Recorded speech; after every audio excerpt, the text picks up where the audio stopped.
technologies that are dominating today, they're dominating because they're able to deliver force faster, harder, stronger, smarter. So if we ask the question, what is money? Money is the highest form of energy that human beings can channel. Bitcoin is channeling human ingenuity into making it better. And every commodity is channeling human energy into making it worse. The lowbrow or the historic colloquial term is HODL, right? Hold on for dear life, or just HODL or save, whatever. And the highbrow term would be adopt as a Treasury Reserve asset.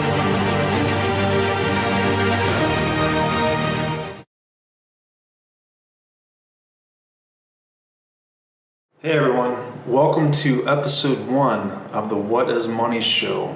I'm your host, Robert Breedlove, and our purpose in this show in general is the pursuit of truth. We're going to explore many topics in depth, and many of them will take us down the proverbial Bitcoin rabbit hole by pursuing what I call is the rabbit. And the rabbit is that question, that all-important question, what is money? And this question is a seemingly inexhaustible generator of answers that have continuously reshaped my perspectives on the world. And I think they will for you as well. And our first episode is part of a long series with Michael Saylor, who's the CEO of MicroStrategy.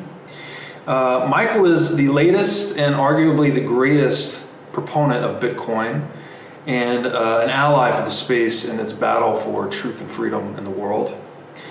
And Michael is, as I said, he's the leader of MicroStrategy. MicroStrategy is a NASDAQ-listed business intelligence firm. So Michael has very deep experience in the fields of technology, network architecture, things like this. And in fact, he was actually educated in the domain of scientific paradigm shifts and the impact of technology on civilization.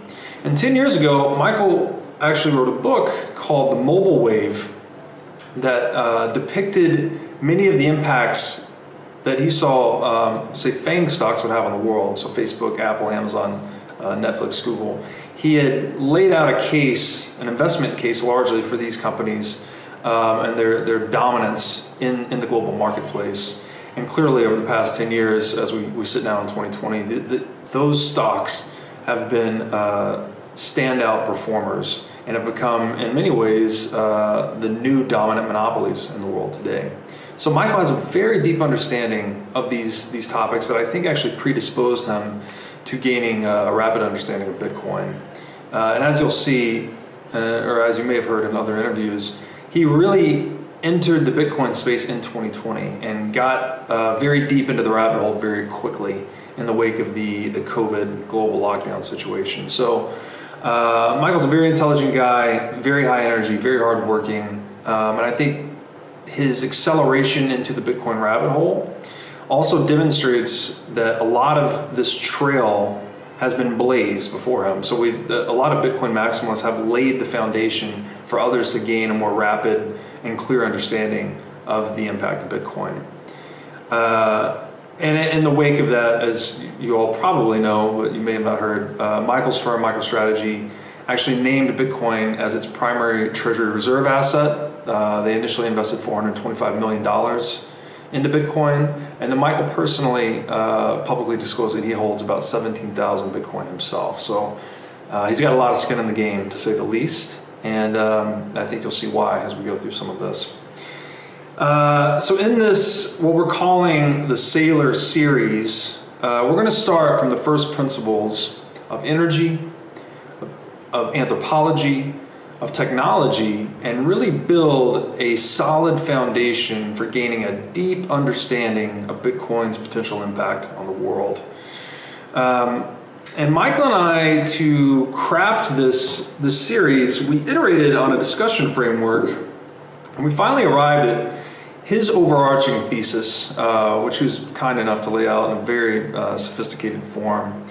And he goes very deep on the topics we've laid out here, which starts kind of very early, like Stone Age, and we build all the way into modernity. So this is a long narrative arc, but super fascinating, very interesting stuff. And clearly, it takes us some time to build up to Bitcoin, but the journey itself, it's purposeful and it's well worth it.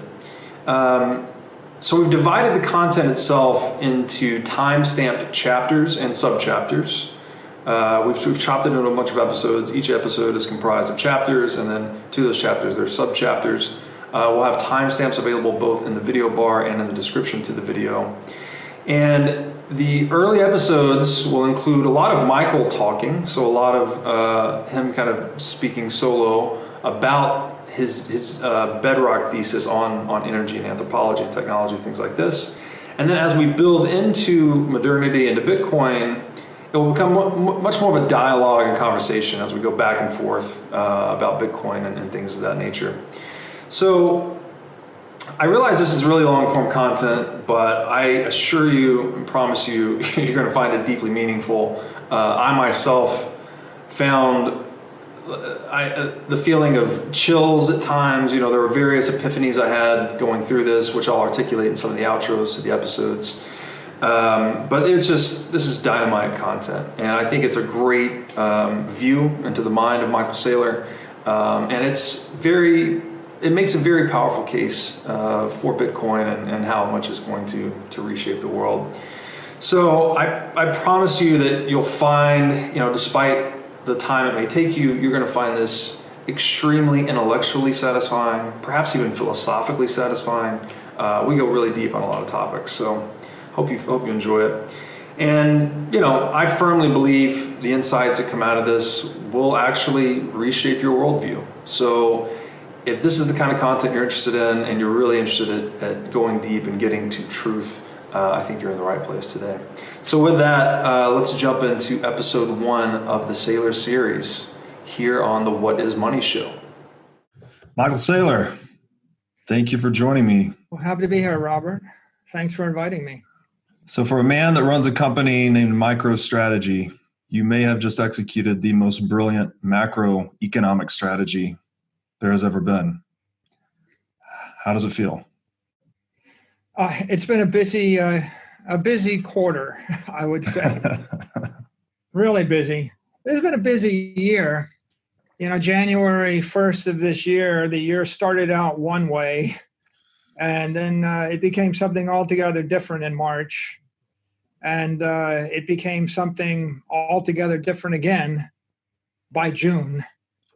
And now we're in September. And I look back on it, and certainly there's a lot of things I didn't expect. And I joke with people, if I'd gotten what I wanted, I wouldn't have gotten what I needed. I wouldn't have been nearly as successful if at any point in time I got what I wanted. I'm sure this is not what I wanted when I started the year. And for a while, I thought it wasn't terribly a good thing. But now, as we move toward the end of the year, I see the silver lining here, and I'm glad these things happened, which is fascinating. Yeah, so it sounds like the world, in a lot of ways, got a wake-up call this year, right? On a lot of different levels. And for you, particularly, it was the melting ice you were sitting on that maybe started to melt a little bit faster. Yeah, there's two quotes from Lenin's era. There's Trotsky's quote: "You may not be interested in war, but war is interested in you." Mm-hmm. And this year we launched one war on COVID and another war on currency. And so we were caught up in kind of two wars in two dimensions. And then there's Lenin's quote, there are decades when nothing happens, and there are weeks when decades happen. Right. And right. This was that year in both of those ways.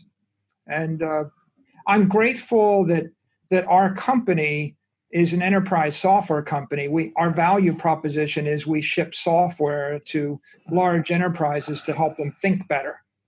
And the value proposition is intact, if not even improved by all of the changes this year. And our cost structure and our operational systems, the way we operate, were dramatically impacted, and we had to adjust. But I would say this was the year that digital transformation went from being a bromide or dalliance to being something that you really had to internalize. This was the year that digital transformation really did transform you. At the core of your being. It transformed my ideas about money. It transformed my ideas about sales, marketing, and services. It transformed my ideas about what product offering we should deliver to the market. It transformed my ideas about the marketplace and the future in general. And it's been thrown around as a buzzword for a decade, maybe for 2 or 3 decades. But this is the year when you kind of got it viscerally in your bones if you had been dragging your feet the least amount. Yeah, I think it's a great points there. And as if the world wasn't changing quickly enough, right? As we progress further into this digital age, it's as if COVID was just a massive accelerant on the entire process. So not only are things transforming much more quickly now, moving to digital much more quickly, but are likely to change even more quickly, exponentially so into the future. So, with that, the theme of this conversation today is deep conversations. And I know you're a deep thinker, and I've really appreciated the media work you've been doing and the voice you've brought to the Bitcoin community. And I'd like to jump in as kind of like first principles, a look at history and what got us to today, what got us to this digital age that's changing so quickly, and where do we see it going? And I know you've thought deeply about this, and maybe we could start just at the beginning, so to speak, with historic technology. Okay. Well, the phrase that runs through my head is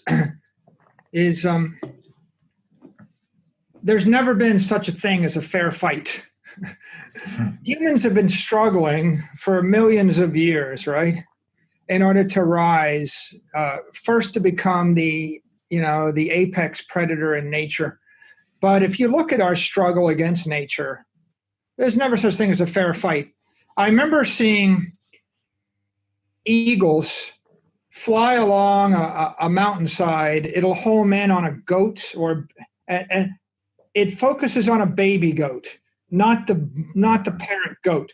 Catches it from behind, grabs its foot, and drags it off a cliff, and then backs off and waits while the goat goes bang, bang, bang, and hits rocks every 50 feet and is smashed to death 500 feet below, where the eagle circles down, lands on the goat, eats it leisurely. Wow. Yeah. Nothing fair about it. If you feel sorry for the goat, and then you realize this is not a human being, this is nature. It's not fair. Then you see lions, and it's not like one lion chases down one gazelle. It's 8 lions chase 67 gazelle into a channel with 3 other lions waiting, and one gazelle is forced to take the right side because it gets crowded out by the other 16 gazelle, and that one, bam, is dead for no other reason other than it just happened to be on the right side of the herd. And there's nothing fair about it. Nature's not fair. And when you think about the plight of man, the amazing thing is we actually evolved, right, to be the apex creature on this planet. Because a single individual on their own has almost no chance, right? Like there's that scene in Jurassic Park, and there's the bully, and he just is mean to the little, whatever, the little dinosaur creature, like some kind of small raptor, and it's like the size of a little dog, and he kind of kicks it around, and he's a bully and a sadist. And then there's a point where he gets trapped in the park, and he's walking, and he sees that little creature, and it nips at his legs, and he kicks it, and then he turns around, and he sees it's got a friend, and there's two of them. And he looks around again, and there's four of them. And then they jump on him, and he knocks them off, and then there's 16 of them. And then there's this overarch, and then they all jump on him, and he fights them off, and he gets up and he runs, and now there's 32 of them. And then you know, the human being, right? The modern American that lives in their world of shopping centers and cars and air-conditioned houses and locked doors and 911 and policemen they can call and a feeling of safety. And they look at nature through a zoo, right? And they look through the bars, and that's nature, or it's in paintings, and it's all just so romantic, right? They don't have this view of nature, the view when there's 64 of those things, and the horrifying realization that that guy is as sure as dead. He's dead man walking. He's going to die. There's not a damn thing he can do. It doesn't matter if he has a bazooka. It doesn't matter if he has a machine gun. It doesn't matter. He's going to die. At some point in the next 48 hours, he's going to fall asleep, and they're going to eat him. And that's the human condition. So when you think about that 3 million years ago, and your first question is, how do we even make it here? It's pretty obvious that in that circumstance, if you're alone, you're dead. You're going to have someone to guard your back, right? And you know, my heart goes out to that, you know, the Adam and Eve, right? Wherever they were, right. You needed 2, 3, 4. You needed a tribe. You needed someone to watch, because when you fall asleep, something is going to eat you. Watch a pack of wolves hunt. The one that kills you isn't attacking from the front. You're not going to get to fight it off. It's going to be an asymmetric attack from the rear while you're asleep. And so the importance of human beings using their brains and thinking is incredibly important. And you start to figure out, how do we survive in a hostile universe? We have to figure out how we can get harder, smarter, faster, and stronger. And that takes us to the beginning of man. So if I look back at Stone Age technology, and you ask, how do we even emerge from this, you know, incredible, terrifying scrum? And there's just key technologies that you decide you kind of like in a hurry, right? One of them is fire. One of them is missiles. One of them is hydraulics. And so there's a lot more we could talk about. But if we start with fire, fire is like the prime energy network of the human race. It all started for us with channeling energy. And when you start a fire, and what is it? Fire is a chain reaction, right? Where we're releasing the latent energy in matter. We're converting matter into energy, right? Which is like stored sunlight we're releasing, right? Stored sunlight. You're that human being, and you want to rise above the tigers and the packs of wolves and the other creatures and the snakes and the jungle. How are you going to do that? You're going to have to tap into and channel energy. And that's why Prometheus has such a incredible mythic place. Prometheus is to Satoshi, right? As fire is to Bitcoin. Bitcoin's a fire. It's a fire in cyberspace. And most people don't realize it, but it has its antecedents, right? And fire came along first. And when you think about what it means, and most people don't necessarily think very hard about it. You always had it, right? If you're an individual, what can you do with fire? Well, you can start by starting a fire so you don't freeze to death. That's pretty useful. The fire will scare away the animal. So I start the fire, I can sleep around it and I cannot freeze. I can also put it around my camp, and then maybe something like a snake that would have slithered in and eaten me will go away. I can scare away insects and smoke away insects with it. That's useful. I can hunt with it. I can start a fire and I can drive the prey away from the fire. And if I'm smart, I drive the prey from the fire off the cliff. I wait for them to trip. I go to the bottom of the cliff. I find one that broke its neck. You ever get in a fight with a horse or a fight with a hippopotamus or an elephant? It's not going to end well. This idea of heroic hand-to-hand combat is a great idea in the movies. It's an awful idea in reality. And if you went back 1,000,000 years, you would find that your great whatever grandparent thought you're pretty freaking stupid to fight hand on hand with anything or anyone. So I hunt with it. I cook with it. There's a lot of biologists and the paleo theorists that make a very compelling argument that human anatomy actually evolved because we mastered fire. And when you're cooking something, you're pre-digesting it. And if you pre-digest something, not only do you increase the scope of the foods that you can consume, you also accelerate and you increase the efficiency with which you convert that food into calories, maybe by a factor of 10 to 1 or 20 to 1.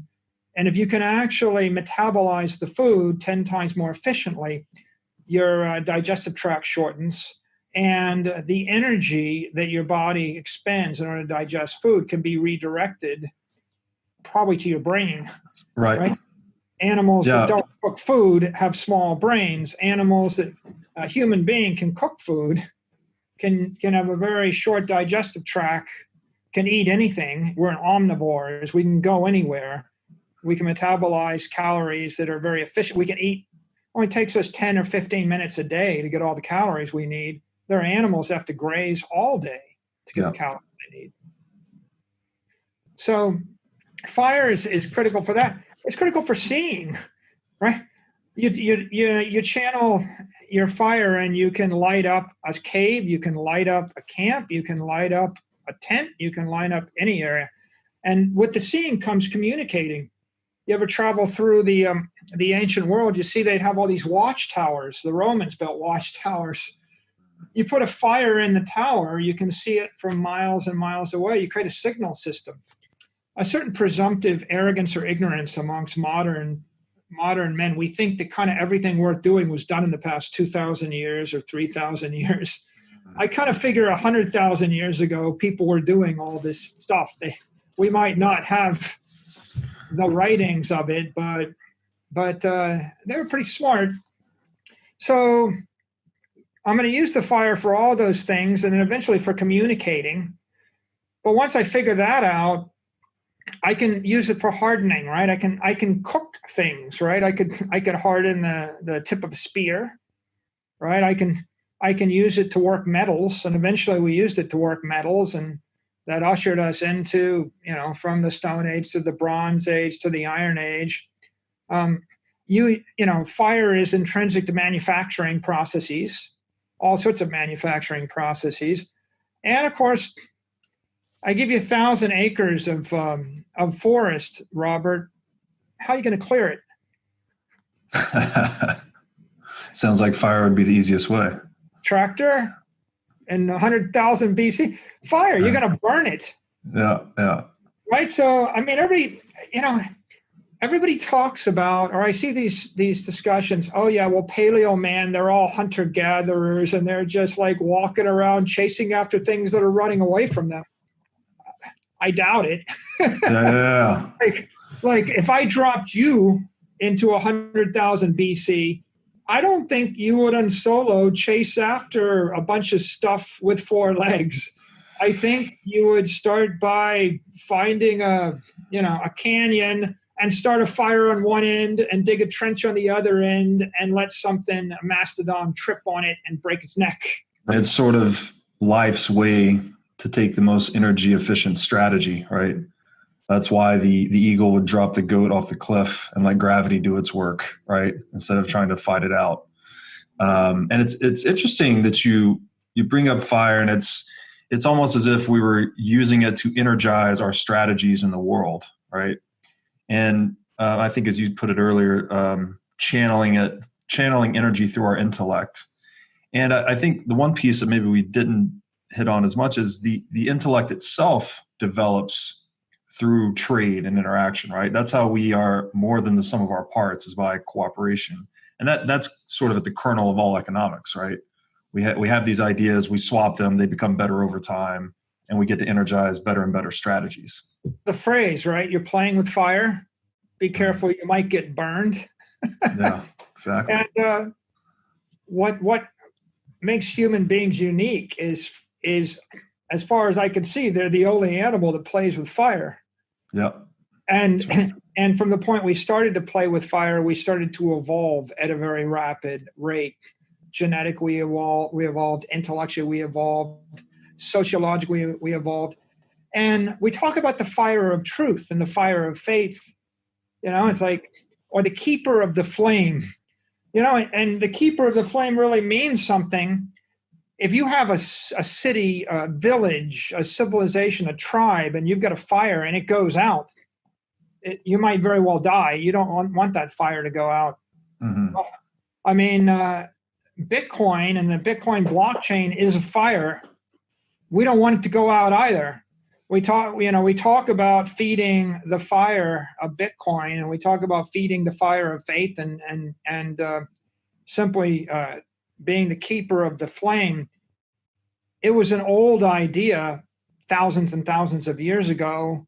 I suspect it's the difference between life and death for humanity for 1,000,000 years. And when you've got fire, you started the fire, it's all good, but now I want you to go back 100,000 years and be running around in 42-degree temperature while it's raining on you. Or what happens when it goes to 20 degrees? If it's cold and you're wet and the fire goes out, you're going to die, right? This is it's not an academic thing. It's a serious thing. So human beings harnessed fire, and it made all the difference. And then along comes the next set of thoughts, right? If you can harness fire, maybe you can develop a brain, and maybe you'll live long enough to use it. A next observation is, you ever wrestle around with a lion or a tiger or a bear? Pick any animal that you wish to kill, and you ever wrestle with a dog that weighs 80 pounds? Not easy. Would you like to fight with one? How do you feel about fighting with 10? How do you feel about trying to run any of these things down? That I read about, in runners' world, right? Runners, they want to tell you about how humans were always made to run, because ancient mankind chased its prey. It could run 20 miles a day or 30 miles a day, and we just run them down until they get tired. Okay, well, that's one idea, and maybe we did, but you ever try to catch something that's running away from you while you're hungry around dinner time? I don't really want to run for 20 hours straight until I tire it to death. I have a better idea, which is hit it with a missile. And by the way, I really mean literally missiles. I mean a sling, a primitive sling, or I mean an arrow. And then I think they found arrowheads that go back 100,000 years. I mean, they're old. Most people think of a slingshot, and they think about the kids' slingshot with the rubber band and the like the kids play with. But this is more like David and Goliath sling, right?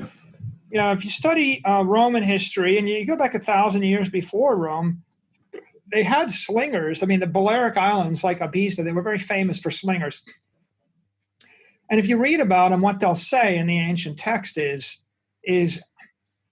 the natives of the Balearic Islands were raised from age 3 before they could speak, they were raised to operate a sling. The sling is about 6 to 8 feet long. It's made of animal fiber. And, throw a baseball, and you've seen highlight, right? If I increase the lever at the end, and if your arm was 12 feet long, you generate some serious leverage, a whip action. So those slings give the average person the equivalent of a 10-foot long or 12-foot long, probably 10-foot long arm. And they practice with those for years, from age 3. You can imagine after 15 years of practicing, you get pretty good. And they weren't slinging little light stones or the shit that you pick up on the seashore. They're actually forming lead bullets. Okay, everybody thinks, oh yeah, bullets are from guns. Well, they're not. I mean, people invented bullets thousands of years before guns. Guns were just the latest idea of putting bullets together with gunpowder. The lead bullets probably came along 10,000 BC. And maybe more, maybe 100,000 BC. This is a straightforward idea. If your life depended upon it, you would figure it out. And the figuring out is you get yourself a very dense bullet, you put it in a sling. You ever seen a good pitcher? A good pitcher can place the ball, 90 feet away, plus or minus 4 inches? Can a good pitcher hit you in the head if you're standing on the plate? Okay, now imagine someone that's pitching a 1-inch or a 1/2-inch stone bullet, or a lead bullet, from 50 yards away that can hit you in the head every time. Because the Romans said they could. Okay, right? Now, so now think about that, and this is how bad it is, right? We talk about this in a bit, but to make the point, these guys could stand 100 meters, 200 meters off, and from 200 meters off, they could actually hit an animal in the head or another human being in the head. And it didn't matter if they hit you in the head. If they hit you in your torso, they're going to rupture your ribs, and you may have organ failure. There's even stories, Livy, when he writes about the Second Punic War, he writes about Roman slingers, and they sling so many of these things that they pretty much break all the bones of the Gauls beneath their armor. Wow. If they're wearing leather armor, their ribs are broken, and if they're not wearing leather armor and they get hit, just like getting hit with a bullet in your helmet, it may still give you a concussion. They're getting concussions. It was never a fair fight. No, try taking your 8-foot long spear and having a fair fight with a wolf or a pack of wolves. No, right? A bear? No. Humanity wouldn't be here if we hunted or defended ourselves using spears or using, these things, these short, close quarter swords and clubs, they're all very romantic and they film well in Hollywood movies, and they're great for gladiatorial combat because you've got the two adversaries that are in the same frame. Right. But if you go back 1,000,000 years, the adversaries were never in the same frame. If you made it this far and you were a human being, you mastered the art of death from above. Killed from a distance and nobody knew that you were there. It's not a modern invention. Not only would you stand back 50 meters or 100 meters, you would stand up. And by the way, you would be up, at the top of the hill where you have gravity working for you. That gives you more range.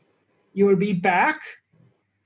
If you're really smart, Robert, like if I told you there's a bunch of whatever creatures on the plane and any one of them can eat you or trample you, wouldn't you like to stand up 20 feet on a cliff that they cannot run up?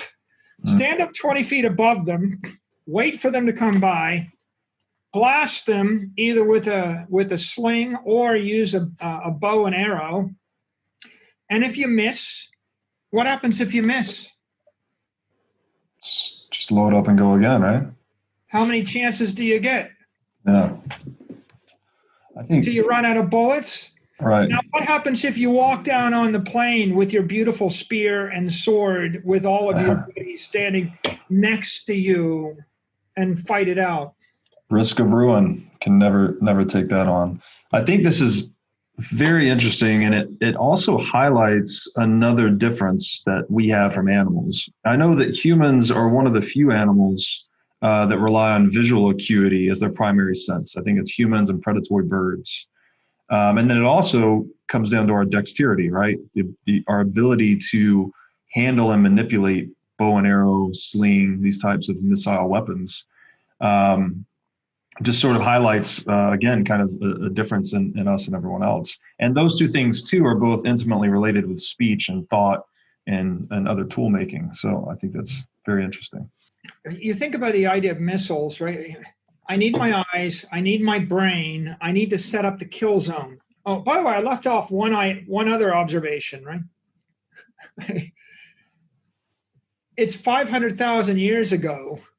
You want to kill something, you're downwind from it. The sun is to your back. You're above it, and you have a missile.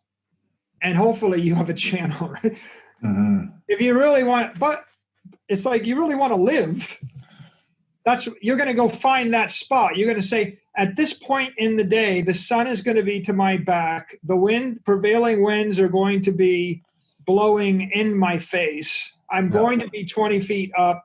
Oh, there's a path up here, but guess what? I'm going to block that path because I don't want the bear running up to eat me once I start killing it, right? Then I'm going to make sure I got 100 missiles. And again, it's not a fair fight. And there's only two types of human beings. There's the type that figured that out, and that's your grandparents. Mm-hmm. And there's the type that were a bit sloppy about one of those things, and they didn't make it. They're gone. This all calls to mind Sun Tzu, author of The Art of War. I'm going to paraphrase here, but he said terrain is the most important aspect of any battle. It's almost like the smart general only goes into battle essentially knowing that he's won based on these preparations like you're describing, right? Sun at your back, wind at your back, high on the hill, undercover, plenty of missiles. Technologies that are dominating today, they're dominating because they're able to deliver force faster, harder, stronger, smarter. Like if you're going to dominate, how do you deliver force harder, faster, stronger, smarter? And I could think of 100 examples in history, and you tend to see those things. So if it's got the characteristic that it can be made harder, it can be made smarter, it can be made stronger, it can be made faster, there's something compelling about it. That's why digital gold is thousands of times better than gold, because you've got all those dimensions to work on. That's why the natural creature, gold is a rock, a bear is a bear, a mastodon is a mastodon. They're not getting harder, faster, stronger, smarter. They're just doing what they do. Human beings are, but only because of innovation. And so missiles are just a tool, but they're illustrative. Fire is an energy network, an energy source. It's a battery, an energy source, and you can deliver it in a certain way. And then that takes us to hydraulics, which is power from water, and water is a network. And we talk about elemental forces, fire and water, right? Well, you ever look at the ocean and what the ocean does, right? Wave action is incredible energy. But another source of energy is buoyancy, right? You ever try to pick up a 2,000-pound weight and carry it on your back up a hill or just across? Put a 2,000-pound weight on a carriage, put it on the back of a donkey, drag it on skids. Problem, right? in this particular case, can't be solved with fire. We can't easily burn it. On the other hand, if you needed to move 2,000 pounds, you put it on a barge, you put it in the water, and the water pushes back 2,000 pounds, and I can push it with one hand. And this is the mastery of hydraulics is fascinating. I went to MIT. MIT's mascot is a beaver. And we have rings that have the beaver on them, and they talk about, why are you the beavers? And the answer is the beaver is nature's engineer. And the beaver is this, nearsighted, short, waddling creature. It shows up, looks around, sees the water flowing, and what? It can just be, bobcat bait or whatever, bear dinner, or it can do something about it. And what the beaver does is just pretty unbelievable. The beaver starts chopping down trees. But first the beaver figures out where to chop down the trees. Then the beaver chops down the trees. Then the beaver turns the trees into a dam. Then the beaver, it channels the river into the dam, creates a pond, floods the pond, or it's like it's reading the terrain. Yeah. After it's got the pond, it creates a lodge in the middle of the pond with an entrance underwater, and then it creates its life in that lodge. That pond, water is elemental to life, and that pond creates a vibrant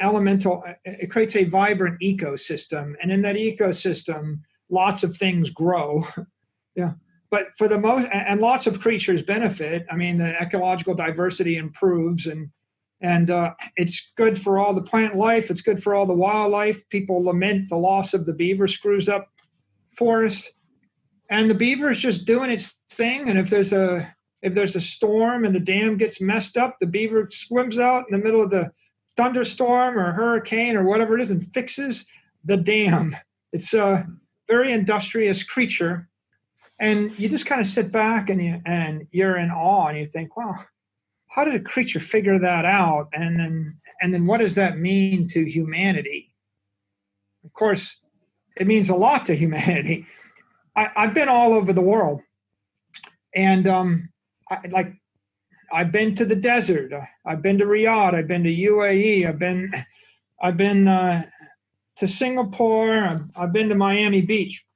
People think oil is money. They think oil is power. They think, and let me tell you, it's not really power. It's not wealth.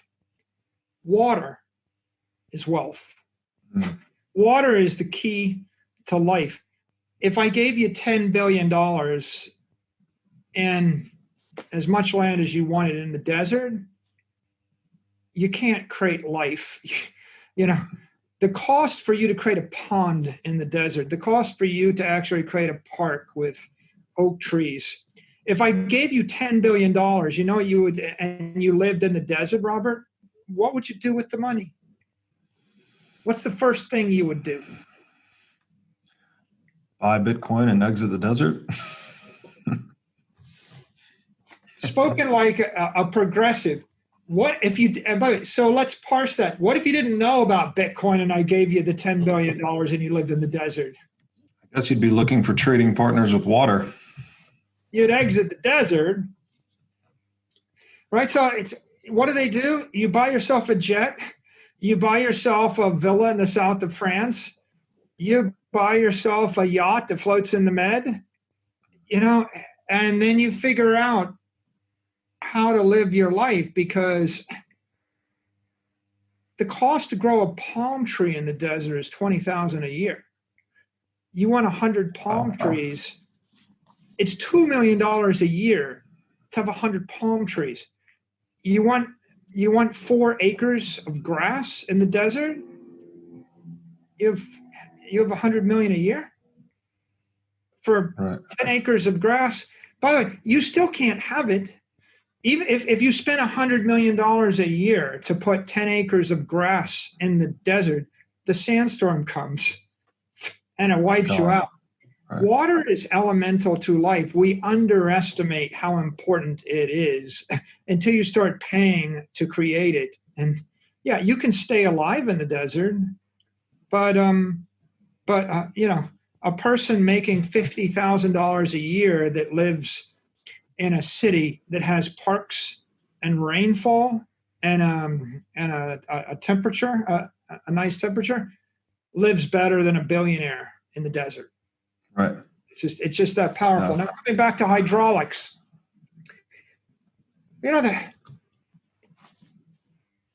hydraulics will generate power, right? I can harness running water running down a hill and create a turbine, and I can create a mill with that. That's interesting.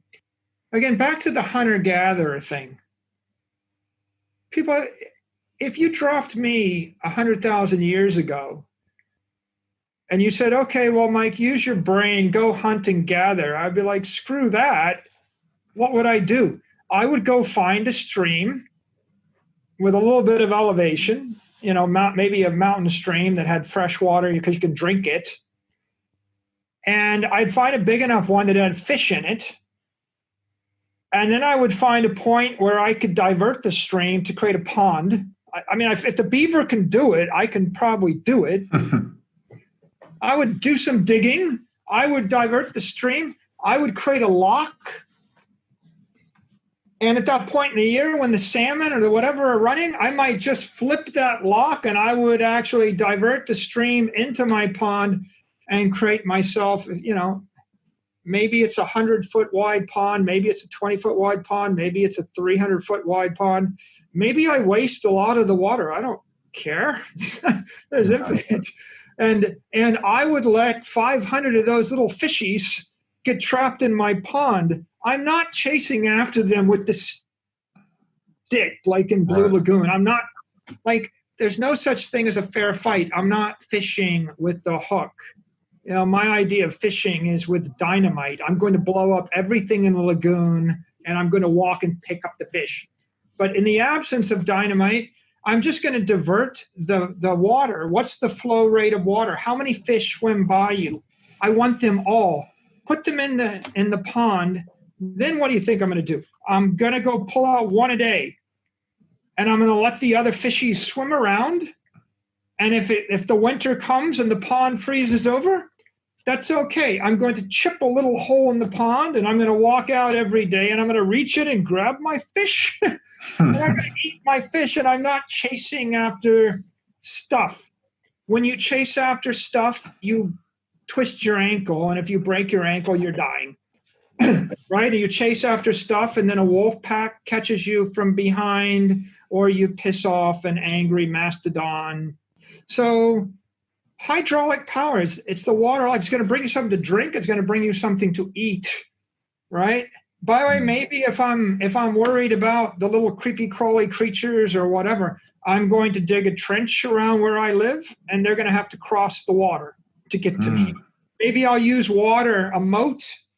Right. If I live on a seashore, I'm going to I'm going to find a natural tidal basin. And in that tidal basin, I'm going to let creatures crawl in.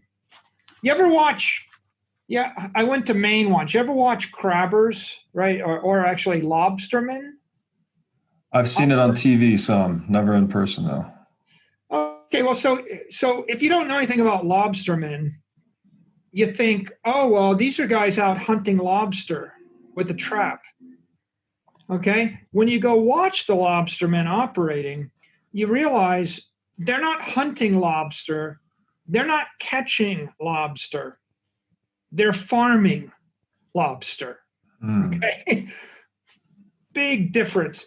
They drop the trap and they'll create a trap. They'll put some kind of herring or something in the trap to what the lobster wants to eat. They drop it. They put 10 of those cages down. They wait. Lobsters are lazy. Lobsters crawl into the cage. They grab the food. They get stuck in the cage. They pull the trap up. They find a big lobster. They keep that one. They find little lobsters. They throw them back in because they need them to keep growing. They're creating agriculture to feed the lobster. The lobster's living in Happy Lobster Hotel its entire life. It's not so bad, Robert. If I said to you, I'm going to give you like free room and board to age 70, and then I'm going to eat you. Well, not so compelling. Not so compelling. Yeah. But if I said to you, Robert, I'm going to give you free room and board until you're 750 years old, and then your life is going to end. Or you can make it on your own, and you'll suffer a horrific death being eaten up by a barracuda at age 35.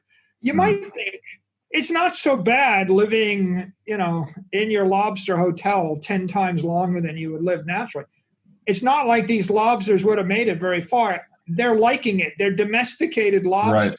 Nature tends to pursue the most energy efficient strategy available to it, right?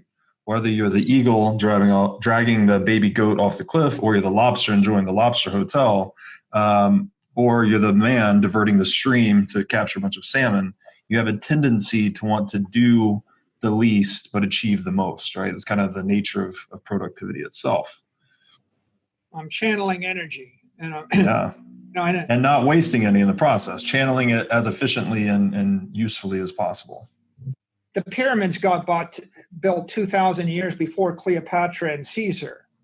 How'd they haul it up there? And some of the most fascinating videos I've seen on YouTube are those YouTube videos that show how they build hydraulic elevators to move a 2-ton or 4-ton stone up by floating it, up a channel to the side of a pyramid.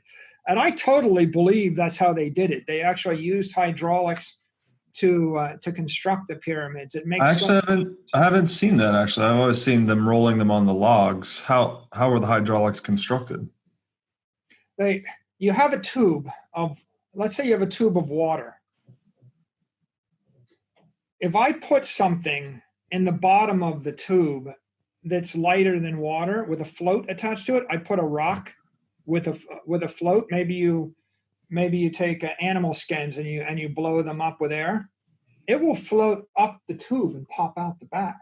All you have to do is have the tube be able to hold the integrity. And so I can't do it for 1,000 feet, but I can do it for 20 feet. It's like the way a lock works in a canal.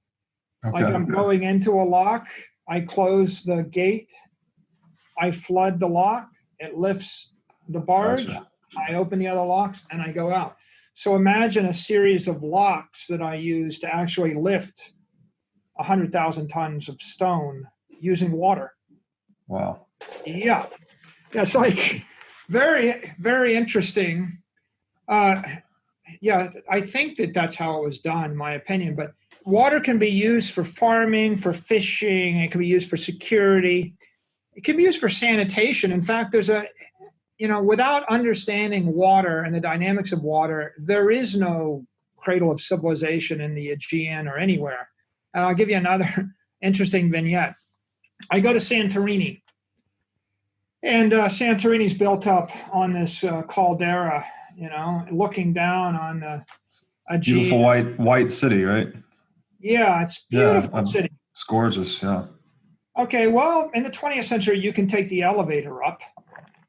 So I take the elevator up from the port, and the city is 500 feet above, or some number of feet above. And then on the way back, I see donkey rides, and you can take a donkey up.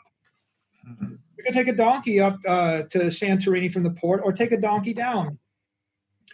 And I'm like, I was in my fitness craze, and I'm like, well, I'm not riding a donkey down, but I think I'll just walk down. I mean, what's the problem? I think I can walk. I don't need to take the sissy elevator.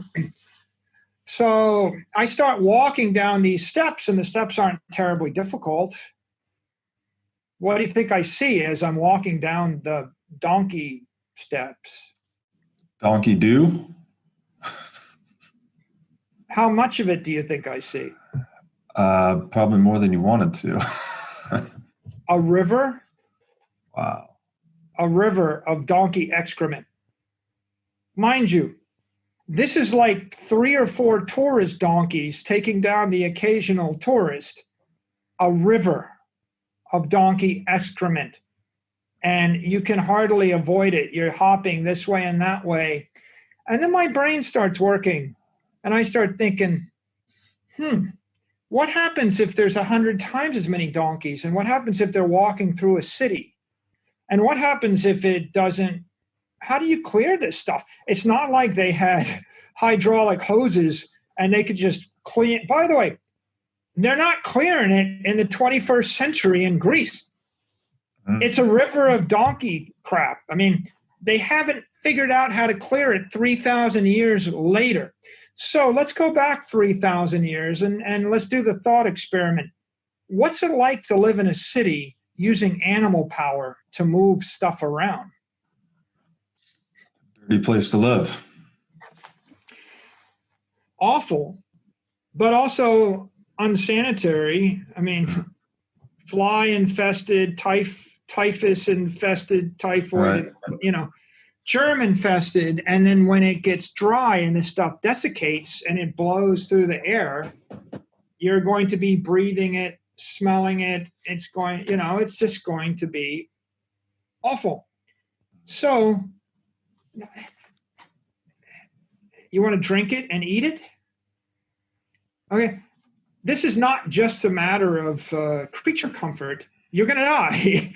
You can't actually bring together a bunch of human beings unless you work out the sanitation problem. And it was then and there that it dawned on me very viscerally. There's a reason why all the streets in Mykonos are so narrow that you can't get a horse or a cart through them.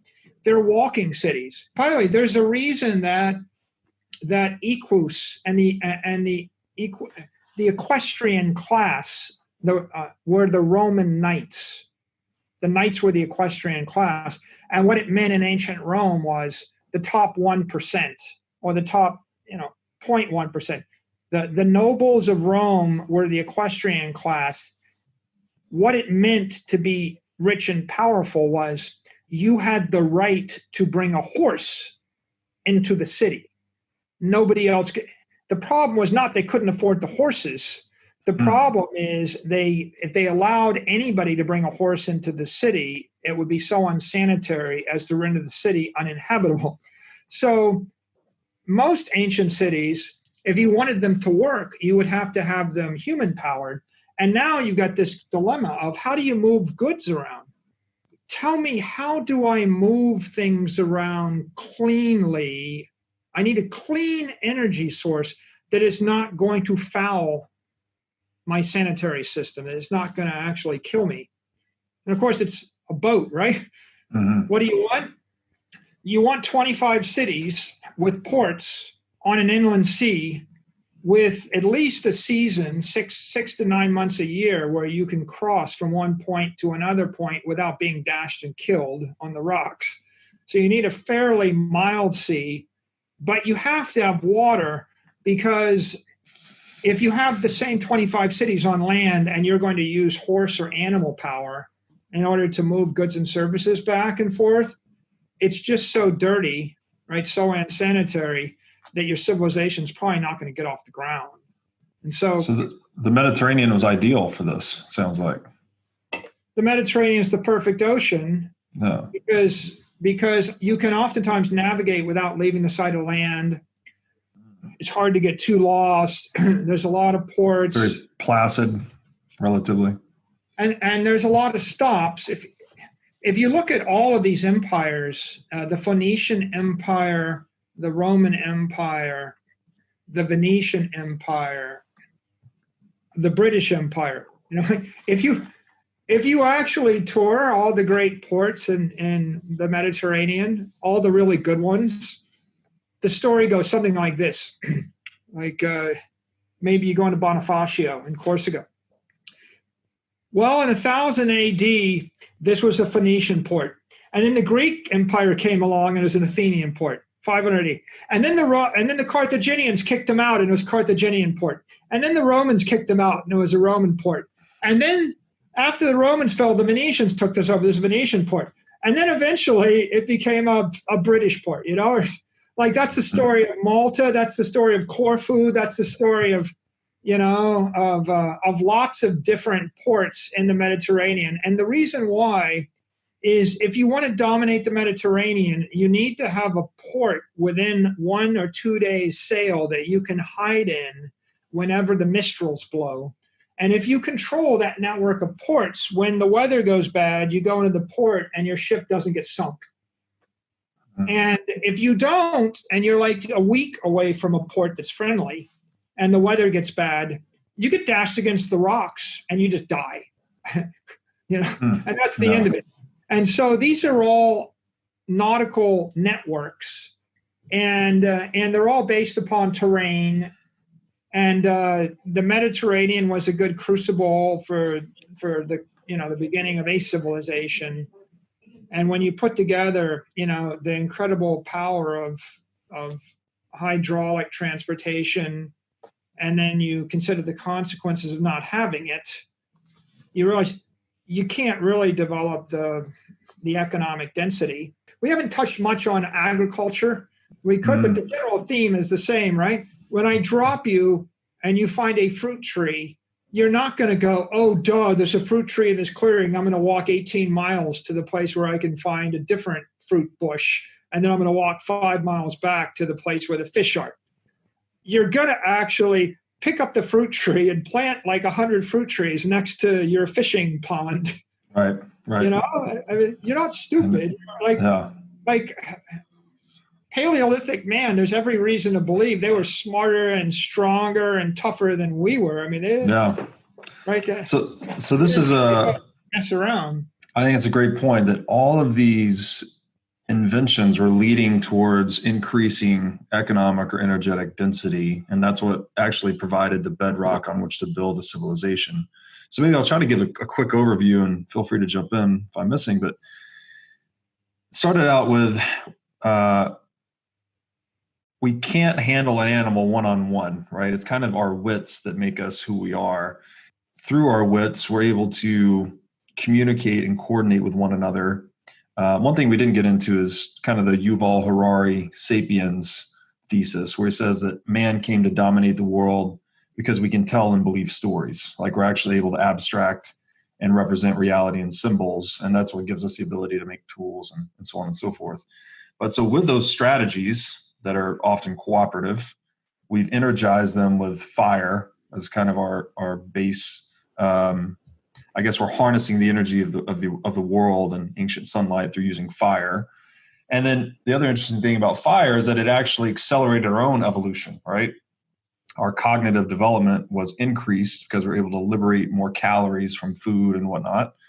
And then also gave us the ability to make harder, stronger, better tools, I guess you would say too, in terms of metalworking. And then we could talk about and I think that's a great point too, is that mankind actually changes his own course of evolution through the conscious decisions we make. Like the tools we make in turn make us, which I think is a really interesting point to touch on later as well with money. And then we had missiles, right? So we could actually take advantage of our visual acuity, which is something unique to people, and our dexterity, and actually hunt animals at a distance and hunt them on a terrain that was advantageous to us. And then we had to tap into water, right? Because we are water, first of all. Like humans are 70% water. We have to consume a lot of water very frequently. I think that's the quickest way to die, right? It's like oxygen first. We have to have that most frequently. Water second. 3 minutes without air, 3 days without water, 3 months without food. Exactly. And I've read too that people going without water actually cry tears of blood. It's one of the symptoms that makes your eyes bleed. Just interesting. And then, so not only is water clearly this life-giving substance that we have to, have access to fresh water and be able to implement it into our agricultural systems and whatnot, but it's also a tool for overcoming gravity, right? So we could actually construct larger scale structures and conduct commerce kind of at scale. So I think that's a great first principles view on what makes us unique. And we got to do all that to get to the Iron Age. And we got to do all that to get to the Iron Age. Yeah. And we come back to this issue of being harder, right, and being stronger. We harness that fire and we start to work metals, and we move into bronze, and then we move into iron. And I think the Roman Empire is a great model for the way that human beings interact with technology and the way that they interact with a competitive world, and become both anti-fragile and get harder, smarter, faster, and stronger. And this same thing was going on in other parts of the world, but I'll focus upon Romans for a bit. You go read Livy's History of Rome, and he writes about the Roman Republic had 700 good years, 700 years before it even went to empire. And we start with this idea of Roman politics. You've heard the phrase, beware the Ides of March.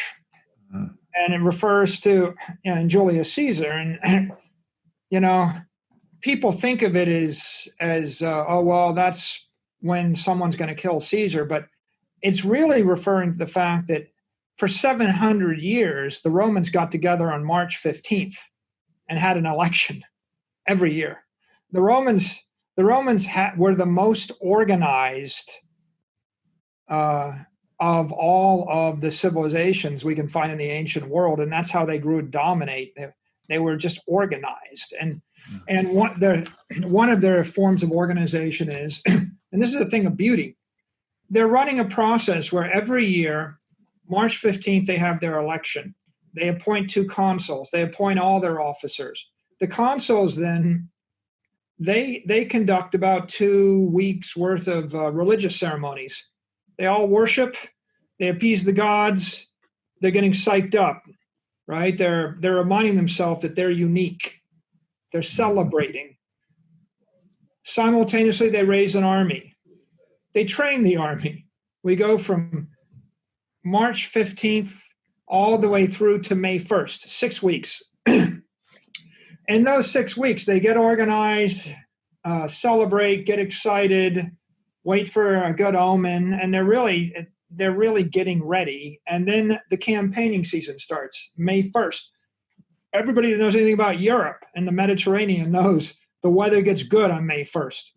The problem before May 1st, it rains, there's storms. If you set out to sea or you set out across terrain before that time period, if the cold doesn't get you, the storm's going to get you, or your ship's going to sink or something. It's, ultimately, right, in the history of all these wars, more people die from natural causes than they die from bullets of the enemy or from the enemy. So the number one danger is nature's going to kill you.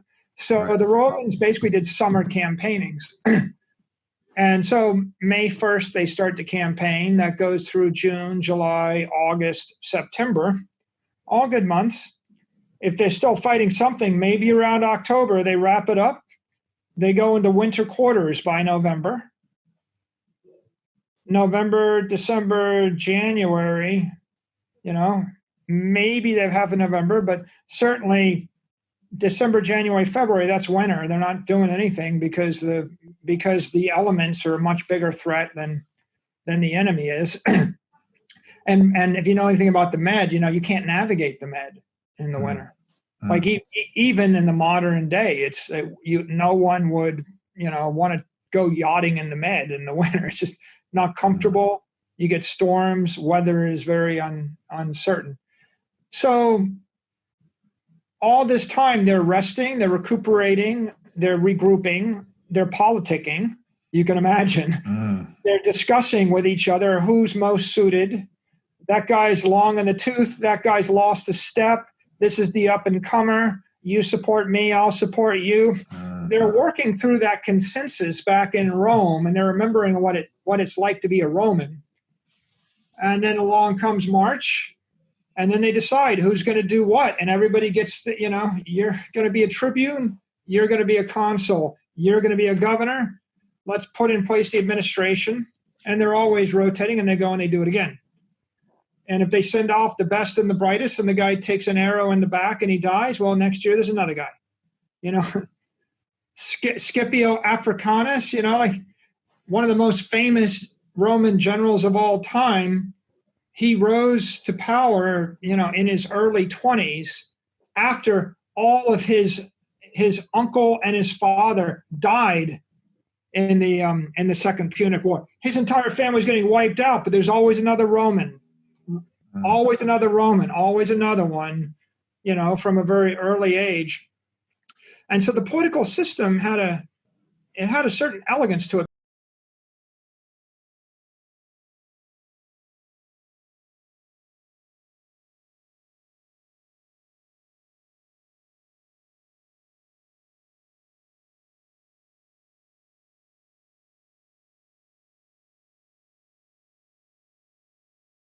Because it was tied to the calendar. It was tied to nature.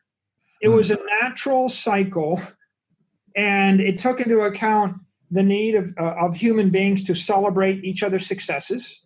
I go campaign, I come back, I get a triumph. It took into account their need to have a common faith. You know, the faith is critical. If we're not all Romans and if we don't all believe the same thing, why are we going to die for each other? Right. Faith mattered, but the weather mattered. Yeah, right. And you know, it's like people don't realize they did it every year on March 15th because they need, if I told you the weather's going to get good on May 1st and you need an army, when would you start? You know, like, right. They're pretty smart. 700 years of it. That's the Roman way. And then they also took into account human motivation, which is everybody's got an ego. Everybody needs their turn. Nobody can hog all the power. So even if you were the greatest general this year, you got to give it up to someone else next year.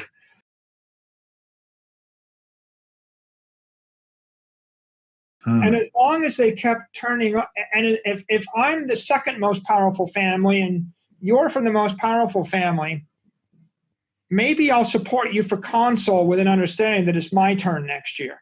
Right. You know, and it's like and then maybe my family will fight and die for you because we have a chance at glory next year.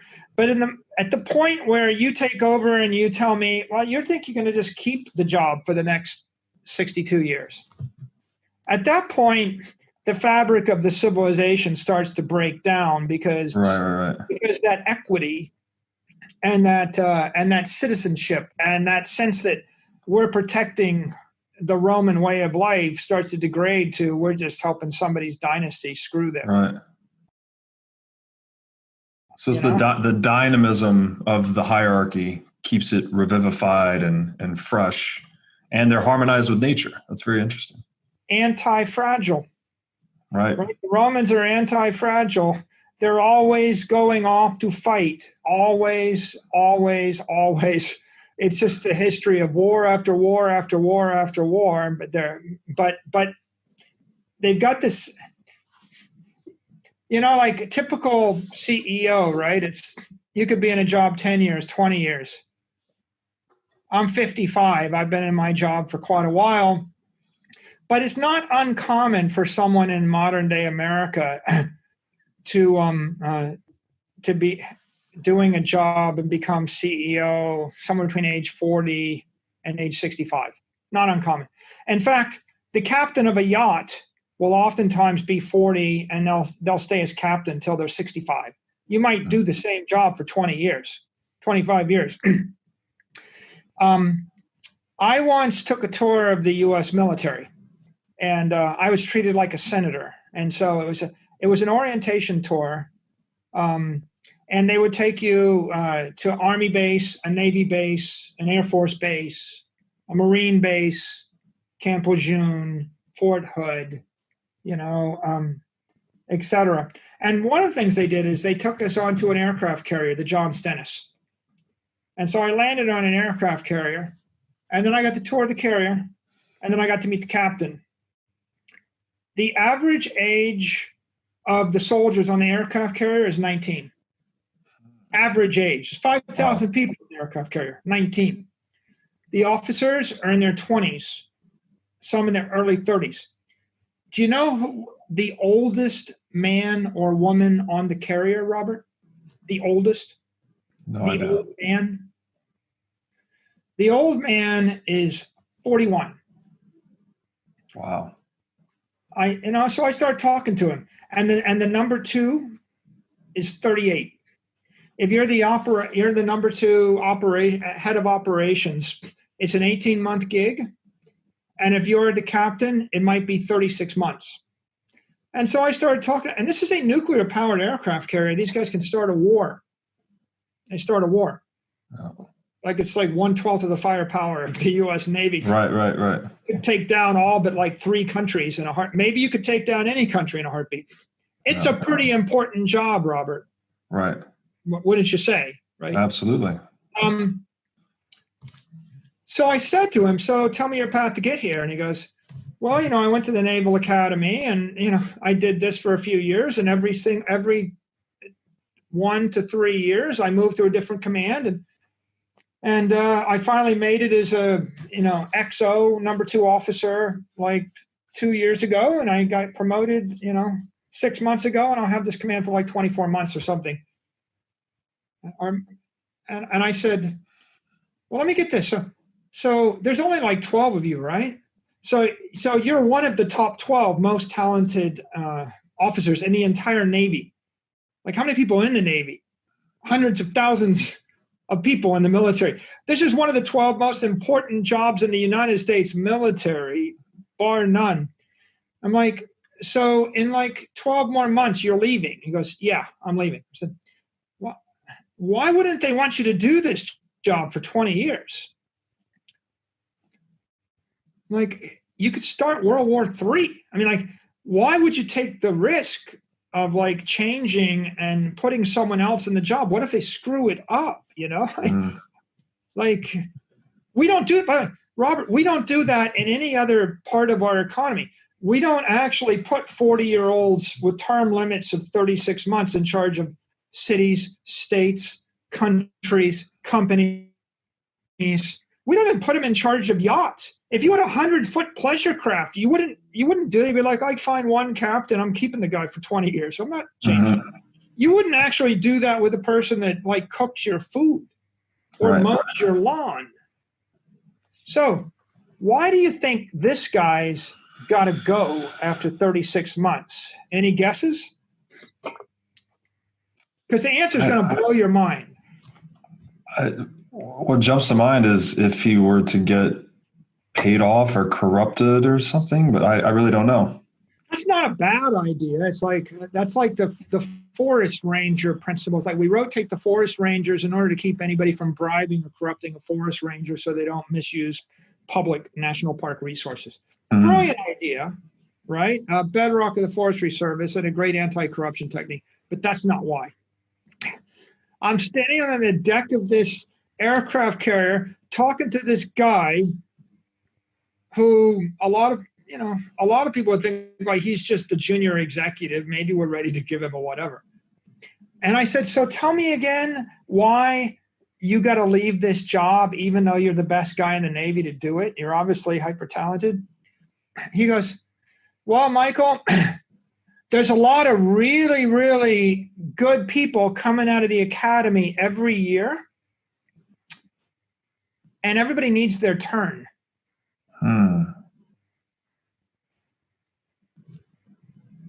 Everybody needs their turn.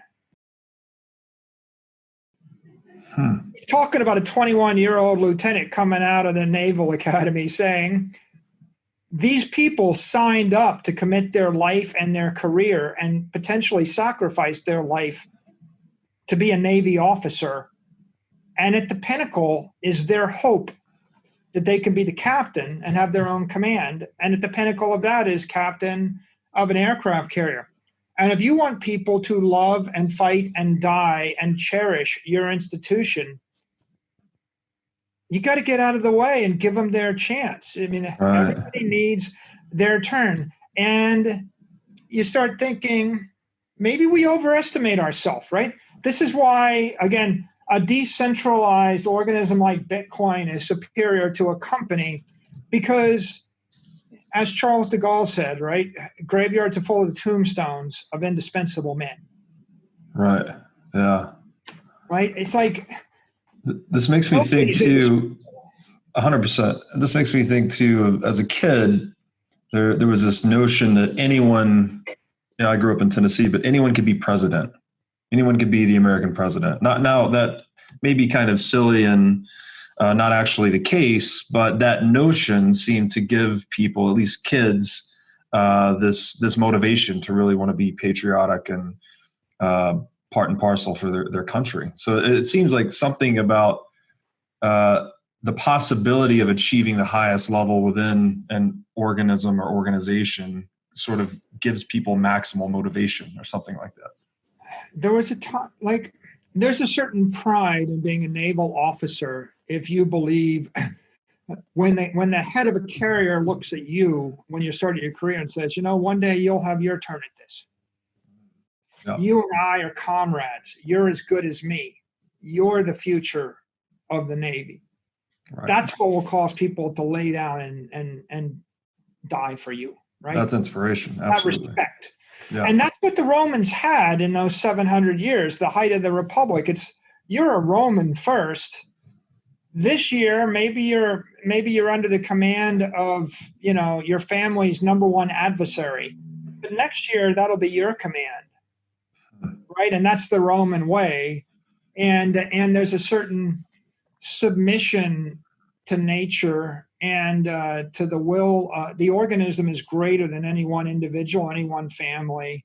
And it's continually refreshing itself. We have to have a constant flow of new talent, new leadership. Someone drops the baton, someone else picks up the baton. That's what made the Romans great. They suffered no kings among them.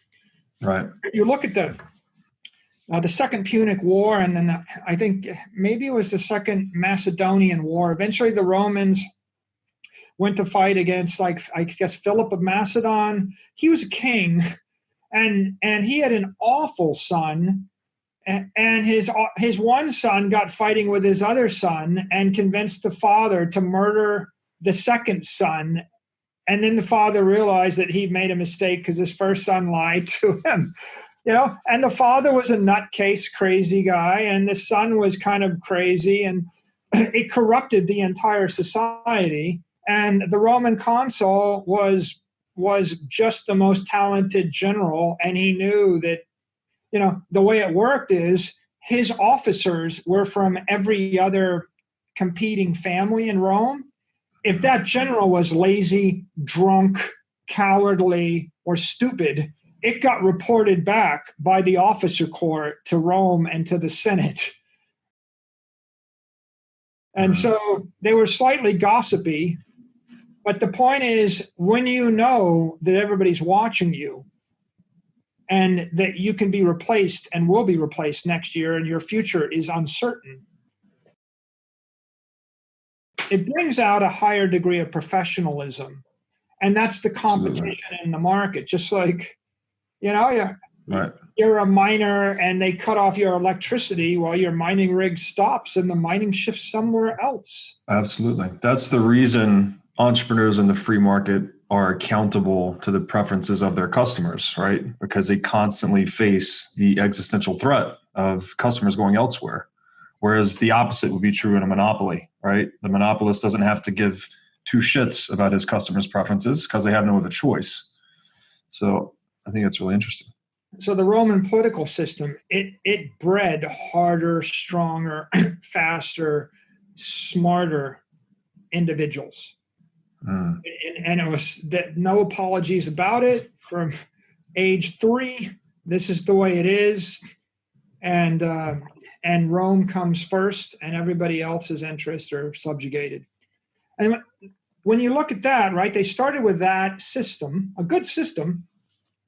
I mean, people forget about it. 700 years as a republic. I mean, find me another republic lasted 700 years, conquered the entire known world. Then you've got the Roman army, and that tells a different story. I mean, the Roman army it takes us back to this issue of there was never such thing as a fair fight. The Romans weren't fighting fair. they would have laughed at you. You know, like the Roman approach to this was to take, my illustration of the slinger on the cliff and take it to a whole new level. The Romans manufactured, ballista, and they manufactured catapults, and they manufactured every sword to be the same length, every shield to be the same size, every soldier took the same step, the same length. Everything was the same. You could be an 8-foot tall Goliath, and the Roman 5-foot 10-inch tall normal dude, right, is going to beat the crap out of you because you're not going to get within 12 feet of him because you're going to take a spear in the gut from the 12 guys standing to his left and his right as you charge, right? There's no, in all of these time periods, all these wars, and you read Livy and he describes them very in depth over and over again, hundreds and hundreds and hundreds of battles. And they always consisted of the Romans maneuvered to get the high ground. The Romans maneuvered to get the enemy out on the plain.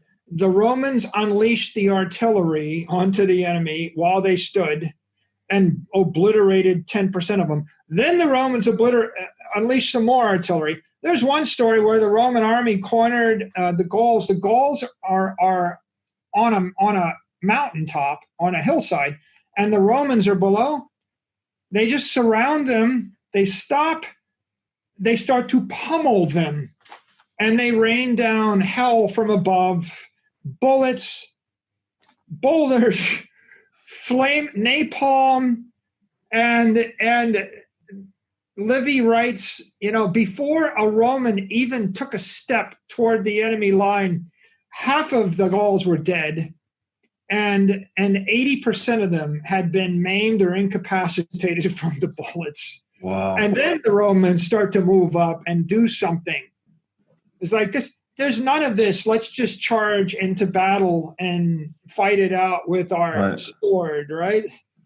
Never happened that way. It was always going to be find a way to get an advantage. And by the way, the technology is very critical, right?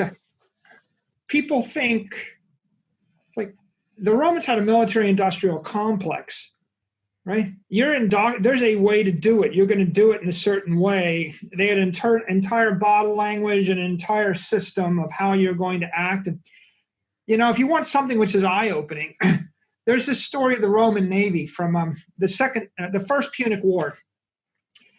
The Carthaginians dominate the Mediterranean. The Romans are a land power. The Romans don't know anything about naval power, but it tells you a lot about the Roman psyche and the Roman intellect. The Romans are getting beat up by the Carthaginians because the Carthaginians control the ports and they have the fleet. The Romans have no fleet.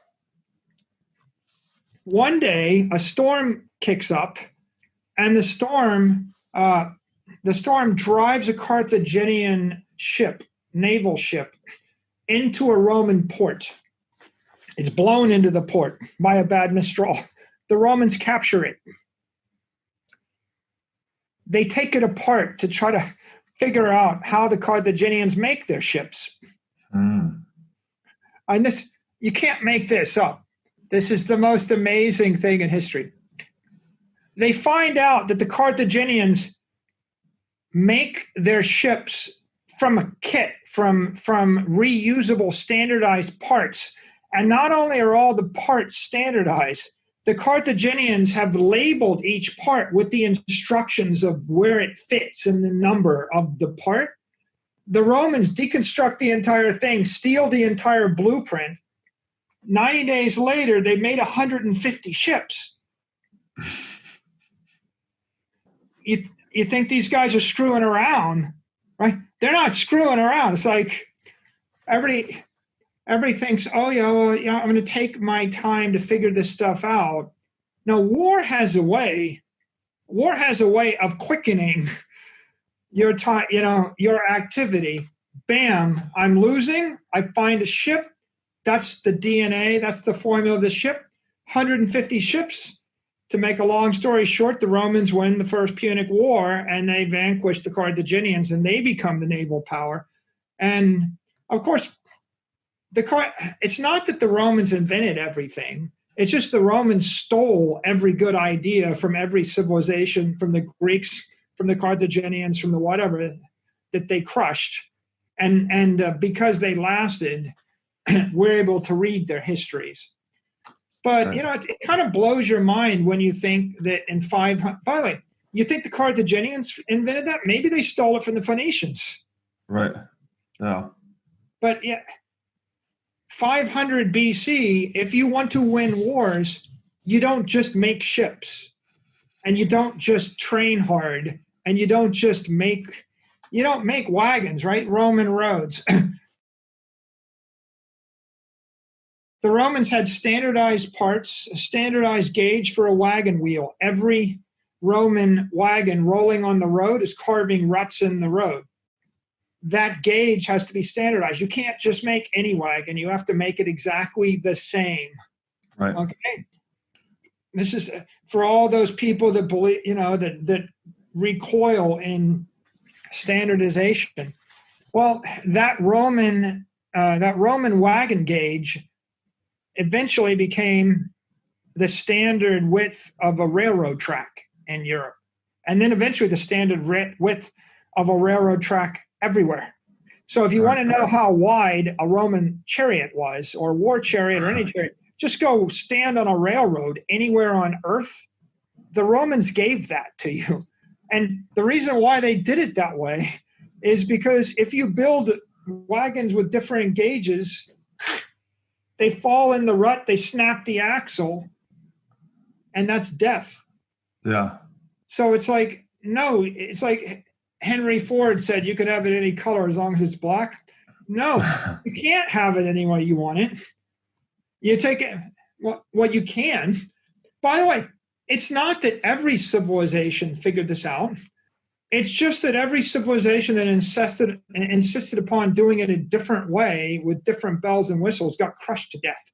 Right. And there's an analogy to this in the Bitcoin world too. When you come up with a different feature and it's like, it would just be 10% better. If you made your wagon 10% wider, it would hold 20% more, and you would need 10% less, and your transaction cost would be less, and your whatever. Yeah. I think it's better. It points towards path dependence too, right? Like the fact that a technology already took a certain path, it kind of has an inertia, right? And an inertia that's carried the width of the gauge of a wagon wheel to the width of a modern rail. And I thought it was interesting too how you pointed to the civilizations that won out, the Romans or the Carthaginians, are the ones that studied their history, right? So they're actually gleaning insights from civilizations that had come before them, which again is kind of harkens back to that Yuval Harari concept of our ability to abstract our learnings into symbols like language and whatnot, and then pass them from generation to generation, such that the most successful strategies take advantage of the collective learnings up until that point, versus trying to just do something from scratch on your own. Like we all stand on the shoulders of giants, so to speak.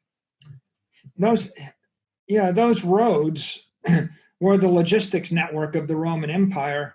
And if you can move goods and services, and if you can move armies faster inside your borders than your enemies can move inside their borders, right? Then you're going to win, right? You've got a major advantage.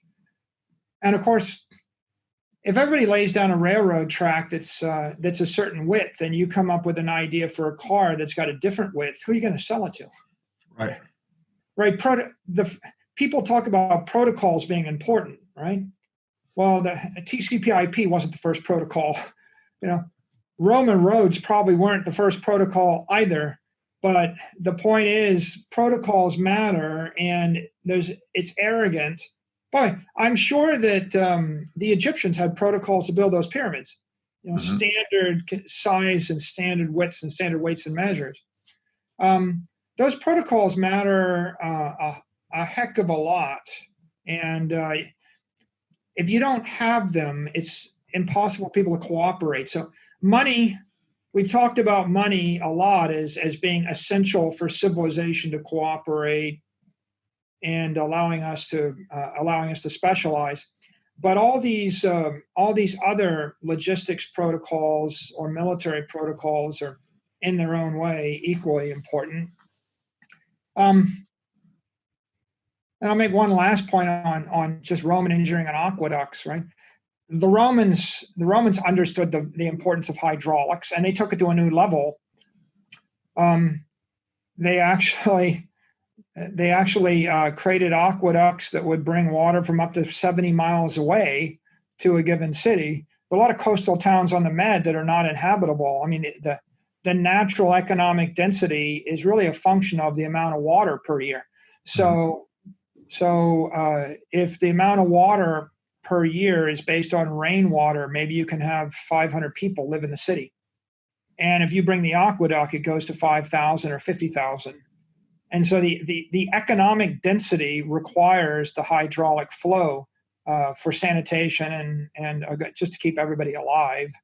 And so engineering the roads, engineering the aqueducts, it's the rails upon which the entire Iron Age civilization was built. And Romans, if anything, they're engineers, and they elevated engineering above all. And what is engineering? I mean, I'm an engineer. I think engineering is an incredibly honorable, ethical, life-affirming profession. That the basic credo of the engineer is, I look at nature and I look at the circumstances that I'm surrounded by, and I use my intellect and every material and technique at hand in order to construct a better world for everyone and everything that I love. That's the credo. I'm not going to be a victim of circumstance. I'm going to actually change my circumstances with my intellect, and that might mean build a bridge. It might mean build an aqueduct. It might mean build a road. It might mean build a ship, whatever it is. Just like the beaver builds the dam, the engineer builds the world. Look at any city where you take the bridge down and try to figure out how life changes, and it's pretty consequential. So, if we just leave, I'll leave you with one more vignette on Rome, and then we'll move on, I think, to the Dark Ages. I have a holding company. The holding company is called Alcantara. And Alcantara is based upon something I saw in Alcantara, Spain. It's a Roman bridge. It stood for 2,000 years. And if you go underneath that bridge, you'll find a Roman inscription in Latin where the Roman engineer, whose name is Julius Locker, said, quote, "This bridge will stand for all time," unquote. They took their engineering seriously. Right. Yeah. This, I recall from Taleb's writing that the architects of, I actually think the Roman aqueducts, there was to give the architect skin in the game, so to speak, that he would be required himself, or even with his family at times, to stand beneath the aqueduct as the scaffolding was removed, right? So he knew it was his life and possibly his family's life on the line should his architectural abilities be incompetent, right? So these people took, again, it's a protocol, right? It's a protocol and an incentive or a disincentive to malperformance for that architect to take his profession very seriously. And I think, too, another thing that came to mind is you were talking about Rome as being incipient to all these civilizational technologies and protocols we use. What ultimately led to the downfall of Rome was their monetary protocol being compromised, right? It was the debasement of the coin, I think started with Nero, and eventually led to the forking into the East Roman Empire. And their political protocols compromised. Yeah. A series of civil wars, Caesar's being the most famous, but a series of civil wars where the political protocols broke down, even before the monetary protocols broke down. But you can see they're all related, right? At some point, the integrity of the society broke down. And when they lost their integrity across all these areas, the collapse of the political system begat the collapse of the military system, the religion. How do you maintain your patriotism in Rome when one Roman army is fighting another Roman army? Right. Was there an inflection point that you recall that sort of led to all these protocols being compromised? Around 50 BC, it all started going bad. Maybe I'll come back to it. A whole series of wars in Julius Caesar's youth, and the rise of a series of strong men, and the weakening of the Roman Republic. Taleb, I think, makes great points in his books about how it's the death penalty in Babylon if you screwed with weights and measures. That's right. If you're a builder and your house collapses, right? Someone in your own family dies. They're definitely great skin in the point games, and they just skin in the game points. Sorry, and they just remind you that in a society that respects natural law, right? Nature is not going to pity you, and she's not listening for excuses. I know this is not quite relevant, but I can't help but state it. The richest man in China a year or 2 years ago was out on summer vacation in the south of France. The guy's worth $20-30 billion. And he decided to take a selfie or get a photo, and he stood up on a rock wall at some ancient ruin in the south of France. And while they were taking the photo, he slipped and fell off the side of the wall and plunged 50 feet to his death. And again, somewhat emblematic of the point. It doesn't matter if you have an army of lawyers and $1 billion of clout. In that last 2 seconds of his life, he was punished by violating the law of gravity with a death sentence. That's right. It's like, gravity doesn't care who you are. Nature doesn't care. It doesn't. The richest man in China out of 1 billion people, and he was sentenced to immediate death, no appeal, in a split second for being careless. And when society forms all of these appeals and excuses, and they let everybody off the hook, it's like, well, if you make a market in accepting excuses and lawsuits, you're going to get a lot of lawsuits and a lot of excuses. Right. Yeah.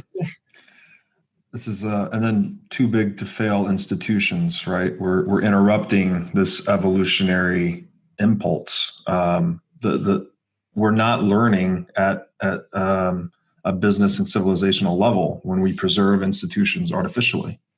I'm very persuaded by all of the points made by Taleb and also by the paleo theorist about the importance of pain in life. Pain is a natural teacher, and you can learn a lot of things via pain, right? You try to pick up a chair the wrong way, you do something the wrong fashion, and the pain is a feedback and it's information. Mm-hmm. And when you try to cut off the pain flow through anesthetics or steroid shots or cortisone or QE or QE or an appeal or a lawyer or a bribe or however it is, you avoid paying the price, the consequences for your misstep. Mm-hmm. Right? It's try to suspend gravity. Well, good luck with that, right? Right. If you could have suspended gravity, for $1 billion in that 1 second, how much other screwy stuff would have happened everywhere else in the world while that gravity was suspended? Right. Guy. Exactly. The damage would have been maybe a million times worse. Yeah. I mean, gravity is key. It's a good reason you can't compromise nature's protocols, right? And we should mirror that through natural law. That would be the healthy approach, right? Yeah. That's the paleo theory. That's the theory of anti-fragility. That's the theory of Austrian economics and Right. capitalism properly understood, Yep. and Darwinian evolution and natural equilibrium.